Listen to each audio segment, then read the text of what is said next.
नाशिकमधील कळवणच्या लोकार्पण सोहळ्यामध्ये कांद्यामुळे लोकसभेतील 3 सीट गेल्या असल्याचं अजित पवार यांनी म्हटलंय। कांदा निर्यात बंदी उठवण्यात आम्ही कमी पडलो, यामुळे महायुतीला याचा फटका बसला असून नगर पुणे जिल्ह्यातही कांद्यामुळे फटका बसला असल्याचं यावेळेला अजित पवार यांनी म्हटलंय। तर जिथे कांदा पिकत होता तिथे आमचा वांदा झाला असल्याचं देखील अजित पवारांनी मत व्यक्त केलं।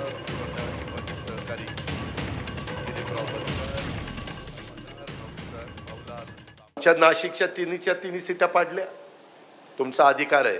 मी अनादर करत नाही, तो तुमचा अधिकार आहे। मी दोष देत नाही। आम्ही कमी पडलो, आम्ही निर्यात बंदी उठवायला कमी पडलो, महायुती कमी पडली आणि त्याचा फटका आम्ही घेतलाय। ठेस लागल्यावर माणूस जागा होतो, त्याच्यामुळं तिथल्या सीट गेल्या, नगरच्या 2 सीट गेल्या, पुण्याच्या तिथल्या ग्रामीण भागाच्या 2 सीट गेल्या, तिकडं सोलापूरची सीट आमची माड्याची गेली, सोलापूर शहराची सीट गेली, ती पण ग्रामीण भागात येते। जिथं जिथं कांदा पिकत होता तिथं तिथं आमचा वांदाच झाला।